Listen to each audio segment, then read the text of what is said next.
یہ اللہ کا بہت بڑا انعام ہے۔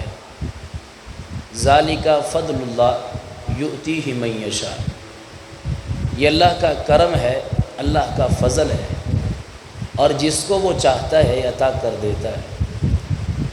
کسی کے حسب نسب کو دیکھ کر کے، مالی وجاہت کو دیکھ کر کے، معاشرے میں مقام کو دیکھ کر کے اللہ انسان کو نبوت نہیں دیتے، بلکہ اللہ کا فضل ہے، جس کو وہ چاہتا ہے عطا کر دیتا ہے۔ نبوت اور اس کے حاملین، ان کی سیرت کا تذکرہ لیل و نہار کا مشکبو اور آفری تذکرہ اس لائق ہے کہ اس کو بار بار پڑھا جائے، سنا جائے، لکھا جائے۔ اس کی وجہ یہ ہے کہ ہماری کالک دلوں پر لگے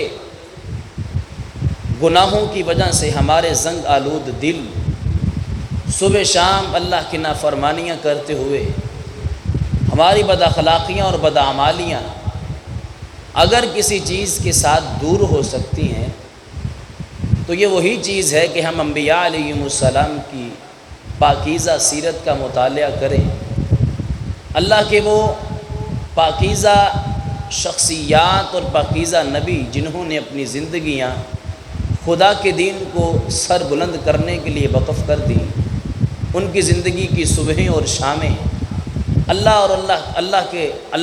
رب العزت کے فرامین کو پورا کرتے ہوئے بسر ہوئیں۔ آج کی ہماری اس مختصر سی ملاقات میں ایک عظیم پیغمبر کا تذکرہ کرنا چاہتا ہوں، ایک ایسا نبی جس کو 3/4 دنیا اپنا مذہبی پیشوا اور مقتدا مانتی ہے۔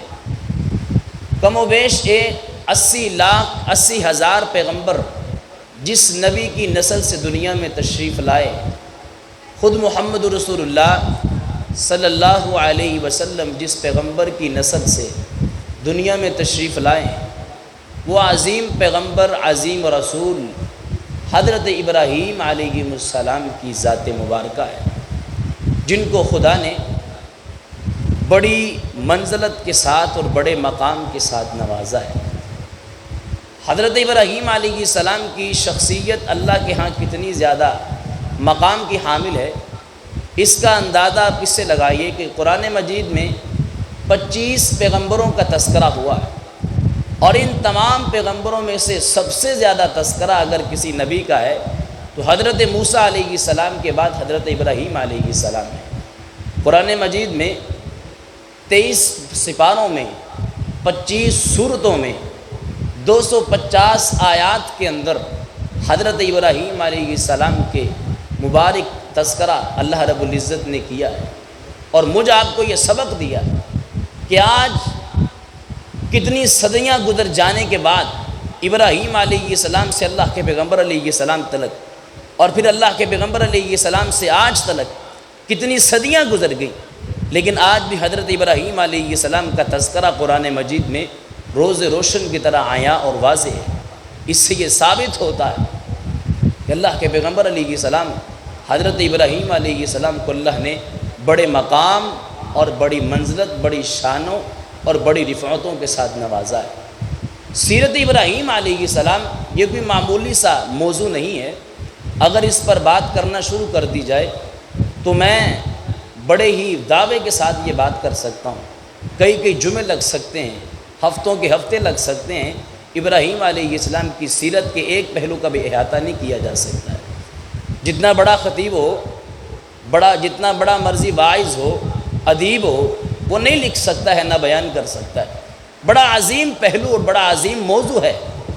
تو آج کی ہماری اس مختصر سی ملاقات میں حضرت ابراہیم علیہ السلام کے چند اوصاف اور ان کی زندگی کے چند ایک اہم پہلوؤں پر گفتگو کر کے اپنی بات کو ختم کرتا ہوں۔ قرآن مجید میں حضرت ابراہیم علیہ السلام کا ایک وصف بیان ہوا، ان ابراہیم کان امۃ، ابراہیم علیہ السلام ایک امت تھے، ایک جماعت تھے، ایک قوم تھے۔ کیا مطلب ہے کہ جو کام کرنے کے لیے ایک جماعت کی ضرورت پیش آتی تھی وہ ابراہیم علیہ السلام نے اکیلے کر کے دکھلایا۔ جس کام کو کرنے کے لیے ایک جماعت کی ذمہ داری لگنی تھی وہ ابراہیم علیہ السلام نے اپنی ساری زندگی اکیلے کر کے دکھلایا، اور قرآن مجید میں اس کی بڑی مثالیں ہیں۔ حضرت ابراہیم علیہ السلام بھی بچپن کے اندر ہیں، قرآن مجید اس کا تذکرہ کرتا ہے، اذ قال لأبیہ آزر اتتخذ اصناما آلہہ۔ امام سالبی رحمۃ اللہ علیہ نے اپنی کتاب میں یہ واقعہ نقل کیا ہے۔ ابراہیم علیہ السلام ابھی 7 سال کی عمر میں ماں سے سوال کرتے ہیں۔ 7 سال کے بچے کو کیا عقل ہوتی ہے، کیا فہم ہوتا ہے، کیا شعور ہوتا ہے، اپنی ماں سے پوچھتے ہیں کہ اماں میرا خالق کون ہے، مجھے پیدا کرنے والا کون ہے؟ تو ماں نے کہا میں تجھے پیدا کرنے والی ہوں۔ ماں نے ابراہیم علیہ السلام نے پھر سوال کیا، اماں تیرا رب کون ہے، تجھے کس نے بنایا؟ تو کہنے لگی میرا رب میں تیرا باپ آزر ہے۔ اماں آزر کا باپ کون ہے؟ کہا آزر کا باپ نمرود ہے۔ اماں نمرود کا باپ کون ہے؟ تو ماں کو پتہ چل گیا کہ اب یہ بیٹا انتہا تک پہنچنے والا ہے۔ اب حضرت ابراہیم علیہ السلام کو ماں نے ڈانٹ کر کے خاموش کروا دیا، اور باپ کو بتلایا کہ آپ کا بیٹا ایسے سوال کرتا ہے۔ قرآن مجید میں اللہ رب العزت نے حضرت ابراہیم علیہ السلام کے اپنے باپ کے ساتھ مکالمہ وہ بھی تذکرہ کیا، کہا اذ قال لأبیہ آزر اتتخذ اصناما آلہہ، کہ ابا اپنے ہاتھوں کے ساتھ پتھروں کے بت بنا کر کے، ان لکڑیوں کے بتوں کو تراش کر کے آپ خود ہی ان کے سامنے سر کو جھکاتے ہیں۔ یہ کیسی بندگی ہے جس کو خود خریدا جائے، خود بنایا جائے، اس کی عبادت نہیں کی جاتی ہے۔ انی اراک وقومک فی ضلال مبین، ابھی نبوت نہیں ملی ہے، ابھی اللہ کی طرف سے پیغام رسالت نہیں آیا ہے۔ قرآن کہتا ہے وَكَذَلِكَ نُرِي إِبْرَاهِيمَ مَلَكُوتَ السَّمَاوَاتِ وَالْأَرْضِ، ہم نے ابراہیم علیہ السلام کو آسمانوں اور زمینوں میں ایسی نشانیاں دکھلائی تھی۔ ابراہیم کے ذہن میں خیال پیدا ہوا کہ اتنا بڑا نظام کائنات بنانے والا، آسمان کو سجانے والا، سورج اور چاند کو ان کے اوقات کو مقرر کرنے والا، دن آتا ہے رات چلی جاتی ہے، رات آتی ہے دن چلا جاتا ہے، آخر اس نظام کو چلانے والے کوئی تو ذات ہے۔ یہ نمرود کس کام کا ہے، یہ آزر میرا باپ کس کام کا ہے، آخر کوئی تو ہے جو اس نظام کائنات کو چلانے والا ہے۔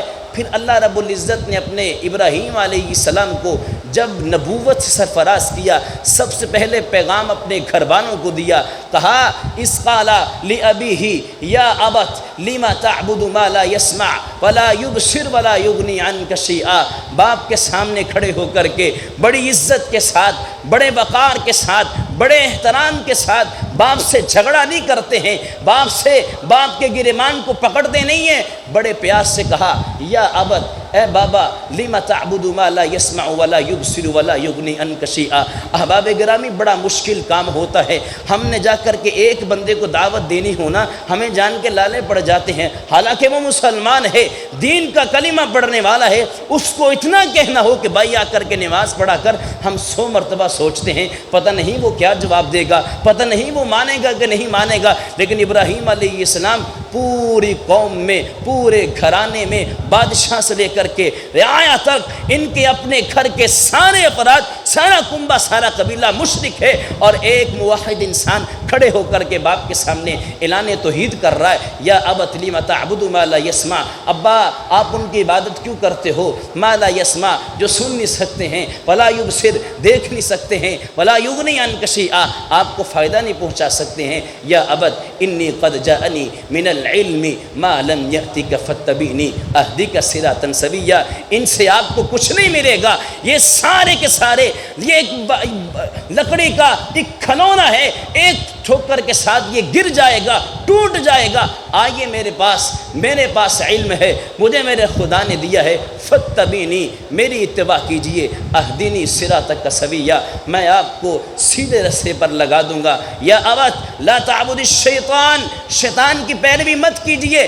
اتنے پیغام دینے کے بعد جب باپ کی طرف سے آیا، کہا لئن لم تنتہی لأرجمنک وہجرنی ملیا، تو مجھے اور میری قوم کو ان الہوں سے بے رغبت کرنا چاہتا ہے، ہمارا دھیان ان سے دور کرنا چاہتا ہے، سن اگر تو اس کام سے باز نہ آیا لأرجمنک میں پتھر مار مار کے رجم کر دوں گا، وہجرنی ملیا گھر سے نکال دوں گا، گھر سے تمہیں بے گھر کر دوں گا، جائیداد میں کوئی حصہ نہیں ملے گا، اور تفاسیر کے اندر لکھا ہے آزر جو تھا یہ نمرود کا مشیر خاص تھا، بڑا قریبی بندہ تھا، اور جو بادشاہ کا قریبی ہو اس کے پاس پیسے بھی بڑے ہوتے ہیں، وہ بڑا مال و متاع والا انسان ہوتا ہے، اس کا ذریعہ معاش اگرچہ وہ بت تراش تھا، بت فروش تھا، لیکن یہ آزر جو ہے وہ نمرود کا بڑا قریبی بندہ تھا، اس کا مشیر خاص تھا۔ جب ابراہیم علیہ السلام نے باپ کی اس دھمکی کو سنا پھر کہا قال سلام علیک، بابا آپ پر سلامتی ہو، لئن لم، کہا سلام علیک ساستغفر لک ربی، باپ کو جھڑکا نہیں، باپ کو گالیاں نہیں دی گئیں، کہا میں آپ کے لیے اللہ سے استغفار کروں گا، انہ کان بی حفیہ، وہ رب میری دعاؤں کو قبول کرنے والا ہے۔ اپنے باپ سے نکل کر کے جب دیکھا کہ باپ کے سامنے باپ تو میری بات کو تسلیم نہیں کرتا ہے، قوم کے پاس آ جاتے ہیں، قوم سے آ کر کے کہا تم اس ستارے کی پوجا کرتے ہو، فلما جن علیہ اللیل رآ کوکبا، جب ستارہ طلوع ہوتا ہے ستارے کی طرف اشارہ کر کے کہا قال ھذا ربی، یہ میرا رب ہے، فلما افل قال لا احب الافلین، جب ستارہ غروب ہوا کہا میں غروب ہو جانے والوں سے محبت نہیں کرتا ہوں، فلما رأى القمر بازغا قال ھذا ربی، جب چاند طلوع ہوا پھر چاند کی طرف اشارہ کر کے کہا تم اپنے چاند کو معبود بناتے ہو، جب چاند بھی غروب ہو گیا کہا لئن لم یہدنی ربی لاکونن من القوم الضالین، اللہ میں تجھ سے مانگتا ہوں میری قوم کس قدر تباہی کے دہانوں پر کھڑی ہے، یہ میری قوم جو ہے ستاروں کو اپنا الہ بنا بیٹھی ہے، یہ چاند کو اپنا الہ بنا بیٹھی ہے، فلما رأى الشمس بازغة قال ھذا ربی ھذا اکبر، اللہ یہ چاند یہ سورج پوری دنیا کو روشنیاں دینے والا یہ خود تیری مخلوق ہے، لیکن تیری مخلوق کو ان لوگوں نے اپنا معبود بنا لیا ہے، اپنا الہ بنا لیا ہے۔ ساری قوم کے سامنے کھڑے ہو کر کے ابراہیم علیہ السلام کہتے ہیں انی وجہت وجہی للذی فطر السماوات والارض، تم بتوں کے سامنے سر کو جھکاتے ہو، تم قبروں کے سامنے جا کر کے سر کو جھکاتے ہو، اس میں میرے آپ کے لیے پیغام ہے، فرد واحد پوری قوم کے سامنے ڈٹ گیا۔ حضرات محترم میرے آپ کے لیے پیغام کیا ہے؟ سیرت ابراہیم کا ایک عظیم پہلو کیا ہے؟ جب تم دیکھو کہ دنیا میں شریعت محمدیہ کی مخالفت ہو رہی ہے، اللہ کے قانون کی، رب کے دستور کی لوگ مخالفت کر رہے ہیں، تو اس کا مطلب یہ نہیں ہے کہ تم اس کے ساتھ جڑ جاؤ، جب سب اس کے ساتھ ہیں تو میرے ملنے سے کیا فرق پڑتا ہے؟ نہیں، اگرچہ ساری قوم اللہ کے پیغمبر کی مخالفت کر رہی ہو، تم نے وہ کام کرنا ہے جو اللہ کے پیغمبر علیہ السلام کی اتباع والا ہے، یہ اللہ کے پیغمبر ابراہیم علیہ السلام کی سیرت کا عظیم پہلو ہے۔ ساری قوم مشرک ہے، ساری قوم کافر ہے، ساری قوم اللہ کی نافرمانیاں کرنے والی ہے، اللہ کو چھوڑ کر کے غیروں کو اپنا معبود بنا بیٹھے ہیں، لیکن ابراہیم علیہ السلام ان کے ساتھ بھی ملے ہیں، ان کے ساتھ بھی جڑے ہیں، پیغام توحید دیا ہے۔ میرے آپ کے لیے بھی سبق ہے، جب اللہ کا حکم آ جائے، اللہ کا آرڈر آ جائے، چھوڑو سارے کام، وہ کیا کہتا ہے، اس کا کیا پیغام ہے، میرے وزیر اعظم نے کیا کہا ہے، اس نے کیا کہا ہے، سب کو چھوڑ چھاڑ کر کے وہی پیغام سننا ہے، اسی پر سر کو جھکانا ہے جو میرے اور میرے محبوب، جو میرے خدا نے اور میرے محبوب خدا نے مجھے دیا ہے۔ انہی دو چیزوں پر میری زندگی ہے، انہی دو چیزوں کے مطابق میں اپنی زندگی کو بسر کر سکتا ہوں۔ تو سیرت ابراہیم علیہ السلام کا پہلا پہلو کیا ہے؟ اگرچہ ساری قوم آپ کے دشمن بن جائے، ساری قوم آپ کے مخالف آ جائے، حضرات محترم انسان کا سب سے قریبی رشتہ انسان کے والدین کا ہوتا ہے۔ قرآن کہتا ہے وَإِن جَاهَدَاكَ عَلَىٰ أَن تُشْرِكَ بِي مَا لَيْسَ لَكَ بِهِ عِلْمٌ فَلَا تُطِعْهُمَا، والدین کی فرما برداری کرنا ہر حال میں ضروری ہے، لازمی ہے، فرض ہے۔ والدین اگرچہ کافر ہیں، اللہ کے سامنے نہیں جھکتے ہیں، لیکن اتباع کرنا ان کے لیے تمہارے لیے ضروری ہے۔ لیکن اگر والدین تجھے اللہ کے نافرمانی کرنے کا کہیں اور حبیب کبریا کے احکامات کو پامال کرنے کا کہیں تو پھر قرآن کا فیصلہ یہ ہے فلا تطعہما، ان کی بات کو تسلیم نہیں کرنا ہے، ان کو ماننا نہیں ہے۔ جب بات حکم الہی کی آ جائے، جب بات پیغمبر علیہ السلام کی آ جائے، سب چیزوں کو چھوڑ چھاڑ کر کے اللہ کے پیغمبر کی بات کو اور اللہ کے قرآن کی بات کو ترجیح دینی ہے۔ یہ پہلا پہلو ہے۔ دوسرا پہلو حضرت ابراہیم علیہ السلام کی سیرت سے جو مجھے آپ کو ملتا ہے، حضرات محترم اس پہلو کی ہمارے معاشرے کے اندر بڑی کمی ہے۔ وہ پہلو اولاد پر والدین کے حقوق کیا ہیں۔ ابراہیم علیہ السلام کی اگر آپ قرآن مجید میں ان کے تذکرے کو پڑھیں بڑے ہی احسن انداز کے ساتھ، یا ابت کہہ کر کے، یا ابت عربی کی ڈکشنریاں اٹھا کر کے دیکھو۔ یا ابت کا مطلب ہے اے پیارے بابا جان، اے میرے پیارے ابا جان، بڑے احترام کے ساتھ، بڑے پیار کے ساتھ۔ اگرچہ باپ اللہ کو گالیاں دیتا ہے، اگرچہ باپ اللہ کو برا بھلا کہتا ہے، اللہ کے پیغمبر کی گستاخیاں کرتا ہے، لیکن جب عزت کی باری آئی، جب وقار کی باری آئی، جب احترام کی باری آئی، سب چیزوں کو چھوڑا، کہا نہیں یہ میرے ابا جان ہیں۔ یا ابت بڑے پیارے انداز کے ساتھ باپ کو پیغام توحید سنایا۔ جب باپ نے انکار کیا پھر یہی کہا، قال سلام علیک، ابا آپ پر سلامتیاں نازل ہو، آپ کا مان آپ کو سلامت، آپ کی جان آپ کو سلامت۔ ساستغفر لک ربی، میں اپنے خدا سے آپ کے لیے استغفار کروں گا، معافیاں مانگوں گا۔ آج میرے معاشرے کی حالت کیا ہے؟ آج میرے معاشرے کے اندر ایسے لوگ بستے ہیں، خدا کی قسم میں نے اپنے کانوں کے ساتھ سنا ہے کہ اپنے سگے باپ کو بڑھلا کہہ کر بلاتے ہیں، اپنی سگی ماں کو بڑھلی کہہ کر بلاتے ہیں۔ جس باپ نے ساری زندگی اس کو کما کر کے کھلایا ہو، آج اس کو بابا کہتے ہیں، آج اس کو برے الفاظ کے ساتھ بلاتے ہیں، سرے بازار تھپڑ بھی مار دیتے ہیں، ان کے سامنے برا بلا بھی کہہ دیتے ہیں۔ پتہ نہیں ان لوگوں کے پاس ہمت کہاں سے آتی ہے، اتنی طاقت کہاں سے آتی ہے۔ جس والدین نے اس کو پڑھا لکھا کر کے ایک بہترین انسان بنایا، آج اسی والدین کے گریبان کو پکڑ کر کے معاشرے میں ذلیل کر رہا ہے، معاشرے کے اندر رسوا کر رہا ہے۔ سنو، اللہ کے پیغمبر علیہ السلام نے فرمایا تھا، لا يقبل اللہ منہ صرفا ولا عدلا۔ آپ نمازیں پڑھتے ہیں، آپ روزے رکھتے ہیں، آپ حج کرتے ہیں، آپ زکاتیں دیتے ہیں، نفلی فرضی باتوں کا اہتمام کرتے ہیں۔ میرے محبوب علیہ السلام نے فرمایا، ثلاثہ، تین قسم کے انسان ایسے ہیں، لا يقبل اللہ منہ صرفا ولا عدلا، اللہ نہ فرضی عبادت قبول کرتے ہیں نہ نفلی عبادت قبول کرتے ہیں۔ ان میں سے ایک عاقن، ایسا انسان جو اپنے والدین کا نافرمان ہے، جو اپنے والدین کے سامنے برے الفاظ استعمال کرتا ہے، اپنے والدین کو گالیاں دیتا ہے، اپنے والدین کے گریبان سے پکڑ کر کے چہرے پر تھپڑ مارتا ہے۔ جس والدین نے اس کو پڑھا لکھا کر بڑا کیا ہو، اس کے لیے اتنی محنتیں اور مشقتیں کی ہوں، ان کو اولڈ ہوم میں بھیج کر کے وہ اپنے آپ کو بڑا سکھی محسوس کرتا ہے۔ لوگوں سنو، ہم نے زندگی کے اندر ایسے لوگوں کو دیکھا ہے جنہوں نے والدین کو اذیتیں دی، جنہوں نے اپنے والدین کو پریشان کیا، اپنے والدین کی گستاخیاں کی، پھر ان کے والدین، ان کے بچے جو ہیں ان کو پریشان کرتے ہیں۔ وہ اپنے والدین کو اولڈ ہوم میں چھوڑ کر آئے تھے، بے یار و مددگار چھوڑ آئے تھے، ان کے بچے ان کو چھوڑاتے ہیں۔ قرآن مجید میں ابراہیم علیہ السلام نے اپنے کافر باپ کو، اپنے مشرک باپ کو بڑے احسن انداز سے کہا، یا ابت، پیارے ابا جان۔ جب ابراہیم علیہ السلام کو اللہ نے بیٹا دیا، اسماعیل علیہ السلام، رب کی طرف سے پیغام آیا کہ جاؤ جا کر کے اسماعیل کو مینا کی وادی کے اندر ذبح کر ڈالو، تو اسماعیل علیہ السلام کے الفاظ کیا تھے؟ فلما بلغ معه السعي قال يا بني اني ارى في المنام اني اذبحك فانظر ماذا ترى قال يا ابت افعل ما تؤمر۔ جو اپنے والدین کی عزت کرتا ہے اس کے بچے اس کی عزت کرتے ہیں، جو اپنے والدین کی گستاخیاں کرتا ہے اس کے بچے اس کی گستاخیاں کرتے ہیں۔ ابراہیم علیہ السلام نے اپنے والدین کو عزت کی نگاہوں سے دیکھا۔ جب اللہ نے بیٹا اسماعیل دیا، پیغام ملا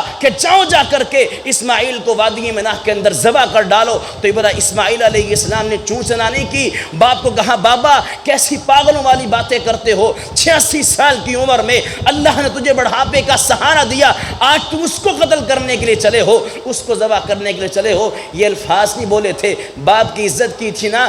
آج ابراہیم علیہ السلام کو صلہ مل رہا ہے، آج ابراہیم علیہ السلام کو اس کا ثمرہ مل رہا ہے۔ کہا، یا ابت افعل ما تؤمر، ابا جو آپ کے خدا نے آپ کو حکم دیا ہے، میں اسماعیل آپ کی چھری تلے اپنی گردن کو کٹوانے کے لیے تیار ہوں، ذبح ہونے کے لیے تیار ہوں، مجھے کوئی پریشانی نہیں ہے۔ ستجدنی انشاءاللہ من الصابرین، تو مجھے صبر کرنے والے انسانوں میں پائے گا۔ حضرات محترم، یہ تاریخ اس بات کا فیصلہ کر چکی ہے، جو اپنے والدین کی عزت کرتا ہے اس کے بچے اس کی عزت کرتے ہیں، اور جو اپنے والدین کو ناراض کرتا ہے وہ دنیا میں نہ سکھی رہ سکتا ہے نہ آخرت کے اندر وہ انسان مقام پا سکتا ہے۔ اما یبلغن عندک الکبر احدہما او کلاہما فلا تقل لہما اف، سیرت ابراہیم کے ایک عظیم پہلو قرآن نے کچھ یوں بیان کیا، اگر تیرے والدین یا ان دونوں میں سے کوئی ایک یا وہ دونوں بڑھاپے کے اندر پہنچ جاتے ہیں، فرمایا فلا تقل لہما اف،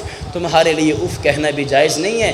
جانتے ہو انسان اف کس وقت کہتا ہے؟ جب ہلکی سی ٹھوکر لگتی ہے، کوئی پریشانی آتی ہے تو انسان اف کہتا ہے۔ فرمایا جب تمہارے والدین سامنے کھڑے ہوں تو تمہارے لیے اف کہنے بھی کوئی تمہیں اجازت نہیں ہے۔ ولا تنہرہما، جھڑکنا بھی نہیں ہے، ان کو مارنا تو دور، گریبان سے پکڑنا تو دور، ان کو دھکے مار کر کے گھر سے نکالنا تو دور، گالیاں دینا تو دور۔ فرمایا فلا تقل لہما اف، تمہیں اف کہنے کی بھی اجازت نہیں ہے۔ وقل لہما قولا کریما، جب بھی بات کرنی ہے عزت کے ساتھ کرنی ہے، وقار کے ساتھ کرنی ہے، ان کے مقام کا، ان کی شان کا، ان کی رفتوں کو سامنے رکھتے ہوئے ان کے ساتھ بات کرنی ہے۔ وَاخْفِضْ لَهُمَا جَنَاحَ الذُّلِّ مِنَ الرَّحْمَةِ، ان کے لیے رحمت کے بازوں کو تو نے پھیلا دینا ہے۔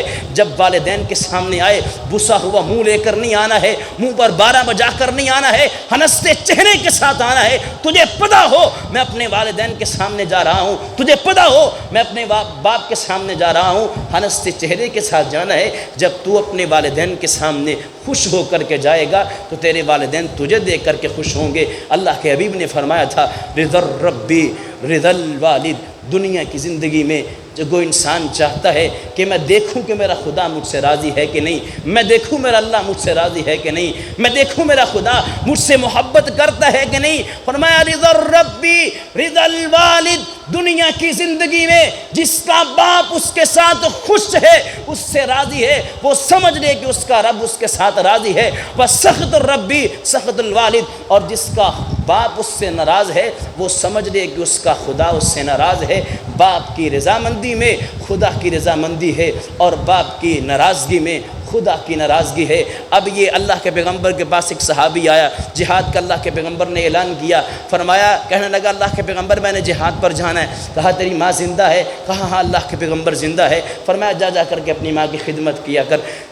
وہ صحابی کو دل کو چین نہ آیا، جہاد چھوڑا مقام ہے، اللہ کی قسم اگر غازی بن کر آ گئے دنیا میں عزت ہے، آخرت میں عزت ہے، شہید ہو کر آئے۔ اللہ کے حبیب نے فرمایا انسان کے جسم سے خون کا قطرہ زمین پر بعد میں گرتا ہے، اللہ شہید کے پہلے سارے گناہوں کو معاف کر دیتا ہے۔ اس کے دل کو قرار نہ آیا، یہاں سے اٹھا گھوم کر کے یہاں سے پھر آ گیا۔ کہا اللہ کے پیغمبر میں نے جہاد پر جانا ہے، مجھے اجازت دیجیے۔ فرمایا تیری ماں زندہ ہے؟ کہا ہاں زندہ ہے۔ فرمایا جا کر کے اپنی ماں کی خدمت کر۔ اس کے دل کو پھر قرار نہ آیا، یہاں سے اٹھ کر کے پھر آ جاتا ہے۔ کہا اللہ کے پیغمبر میں نے جہاد پر جانا ہے، اجازت دیجیے۔ فرمایا کہ تیری ماں زندہ ہے؟ کہا ہاں زندہ ہے۔ فرمایا وہی حق، تیرے لیے بربادی ہو، تباہی ہو، جا کر کے اپنی ماں کے قدموں میں بیٹھ جا، میرے خدا نے جنت تیری ماں کے قدموں کے نیچے رکھی ہے۔ جو والدین کی عزت کرتے ہیں اللہ رب العزت ان کو دنیا میں مقام دیتے ہیں، اور جو والدین کو ناراض کرتے ہیں آخرت میں بھی ان کے لیے عذاب ہے۔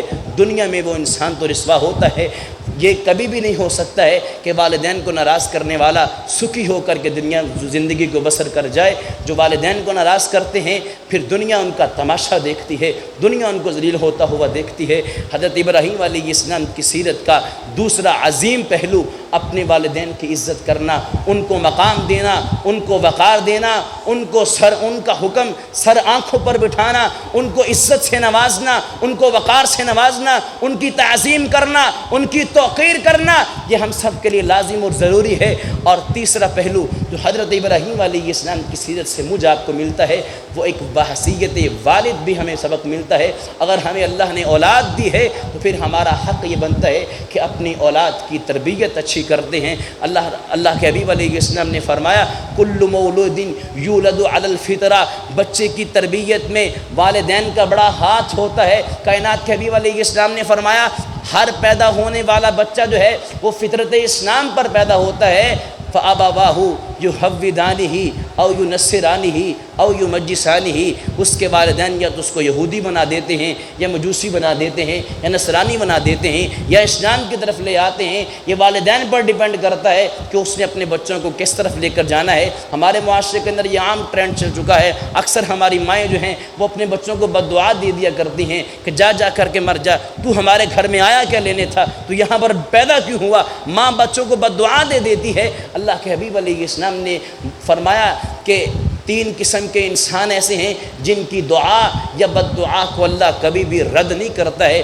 ان میں سے ایک وہ والدین جو اپنے بچے کے حق میں دعا کرتے ہیں، اگر دعا کی اللہ قبول کر لیتے ہیں، اگر بد دعا کی تو بھی اللہ قبول کر لیتے ہیں۔ ابراہیم علیہ السلام کو اللہ نے بیٹا دیا، اب اللہ رب العزت نے 86 سال کی عمر میں بیٹے سے نوازا تو اپنے خدا کا شکریہ ادا کیا۔ الحمدللہ الذی وہب لی علی الکبر اسماعیل و اسحاق، اللہ تیرا شکر ہے کہ تو نے مجھے اسماعیل اور اسحاق نوازا ہے۔ بیٹا ہو یا بیٹی ہو دل کے ساتھ لگایا کرو، ان سے محبت کیا کرو۔ کیوں؟ یہب لمن یشاء اناثا ویہب لمن یشاء الذکور، وہ جس کو چاہتا ہے بیٹیاں دیتا ہے، جس کو چاہتا ہے وہ بیٹے عطا کرتا ہے۔ یہ تقسیم اس کی ہے، اس میں میرا یا میری بیوی کا، میری زوجہ کا کوئی ہاتھ نہیں ہے، اس میں ہاتھ ہے تو اس خالق کائنات کا ہے، اس مالک کا ہے۔ وہ جس کو چاہتا ہے بیٹے عطا کر دیتا ہے، جس کو چاہتا ہے بیٹیاں عطا کر دیتا ہے۔ اس کو جی کے ساتھ لگانا، اس کو دل لگی، اس کو محبت کرنا، جس طرح بیٹے کو محبت کرتا ہے اسی طرح بیٹی کو پیار کرنا ہے، جس طرح بیٹے سے محبت کرنا ہے اسی طرح بیٹی سے پیار کرنا ہے، جس طرح بیٹے کا وراثت میں حق ہے اسی طرح بیٹی کا وراثت میں حق ہے۔ اللہ کے حبیب علیہ السلام نے فرمایا جو انسان اپنی زندگی میں 3 بیٹیوں کی صحیح طریقے کے ساتھ تربیت کرتا ہے، ان کو تعلیم کی زینت سے مزین کر دیتا ہے، حبیب کبریا علیہ السلام نے فرمایا پھر وہ ان کا اچھا رشتہ دے کر کے ان کو بیاہ دیتا ہے، کل قیامت کا دن ہوگا، میں محمد صلی اللہ علیہ وسلم اور وہ انسان جنت میں ایسے ہوں گے جیسے یہ 2 انگلیاں اکٹھی ہیں۔ یہ 2 انگلیاں اکٹھی ہیں، اللہ کے حبیب نے فرمایا میں اور وہ انسان جنت میں ایسے ہوں گے۔ صحابہ نے کہا اللہ کے پیغمبر جس کی 2 بیٹیاں ہیں، فرمایا جس نے 2 بیٹیوں کی تربیت کی، بہترین تربیت کر کے ان کو اچھے گھر کے اندر رخصت کر دیتا ہے، فرمایا وہ بھی انسان جنت میں میرے ساتھ ایسے ہوگا۔ ایک صحابی نے کہا اللہ کے پیغمبر جس کے پاس ایک ہی بیٹی ہے وہ کیا کرے؟ فرمایا جس کے پاس ایک بیٹی ہے وہ ایک بیٹی کو صحیح طریقے کے ساتھ اس کی تربیت کر کے، اس کو صحیح طریقے کے ساتھ تربیت سے اس کی تعلیم و تربیت کا بندوبست کر کے پھر اس کو صحیح رشتہ دے کر کے وہاں پر رخصت کر دیتا ہے۔ میرے حبیب نے فرمایا وہ بھی انسان جنت میں میرے ساتھ ایسے ہوگا جس طرح یہ 2 انگلیاں اکٹھی ہیں۔ تو اللہ رب العزت کی یہ تقسیم ہے، اگر رب بیٹا دے پھر بھی اللہ کا شکریہ ادا کریں، اگر رب بیٹی دے پھر بھی خدا کا شکریہ ادا کریں۔ ابراہیم علیہ السلام کی سیرت سے مجھے آپ کو یہ سیکھنے کو ملتا ہے، انہی باتوں پر اکتفا کرتا ہوں۔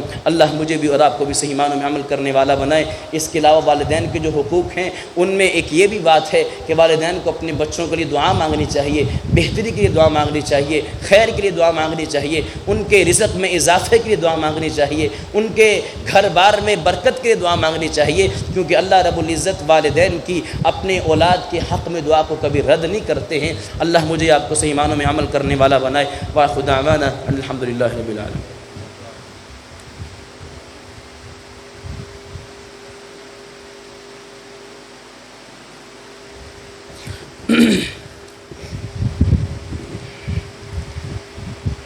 ایک چھوٹی سی مثال سن لیں۔ موسم کے پھل کا مزہ وہی شخص جانتا ہے جس نے وہ پھل موسم میں بھی چکھا ہوتا ہے اور غیر موسم میں بھی چکھا ہوتا ہے۔ جو پھل کھانے کا مزہ موسم میں ہے وہ غیر موسم میں کھانے کو نہیں ملتا ہے۔ اگرچہ پھل دستیاب ہوتا ہے، منڈی میں فروخت بھی ہوتا ہے غیر موسم میں، لیکن وہ مزہ نہیں آتا ہے جو اس پھل کے موسم میں کھانے کا آتا ہے۔ احباب گرامی، انسان دن کے اجالے میں عبادت کرے یا رات کی تاریکی میں عبادت کرے، اللہ انسان کی کسی عبادت کو ضائع نہیں کرتے، لیکن کچھ مخصوص لمحات ہیں، مخصوص ایام ہیں۔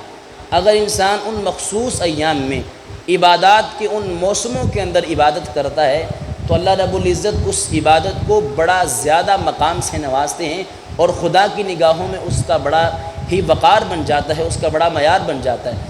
انہی موسموں میں سے ایک موسم جس میں ہم آج داخل ہوئے ہیں، ذی الحجہ کے پہلے 10 دن ہیں۔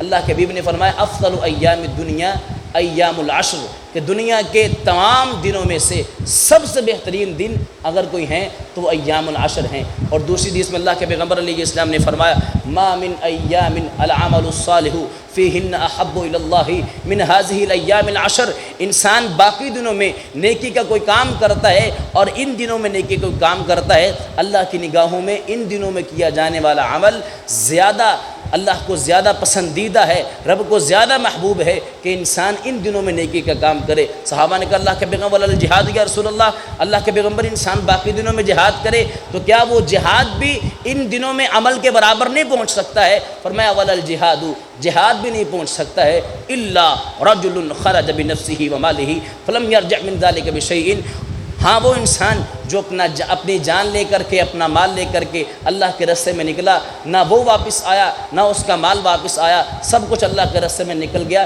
فرمایا ہاں وہ انسان ان دنوں کے عمل صالح کو پہنچ سکتا ہے۔ تو احباب گرامی، اللہ کی طرف سے بہت بڑا انعام ہے، یہ بڑے دن قسمت کے ساتھ ملتے ہیں۔ رمضان کا مہینہ ہم نے گزارا ہے، وہ بھی رحمتوں سے لبریز تھا، برکتوں سے لبریز تھا، ایک ایک نیکی کا 700 گنا بڑھ کے ہمیں اجر اور ثواب ملتا تھا۔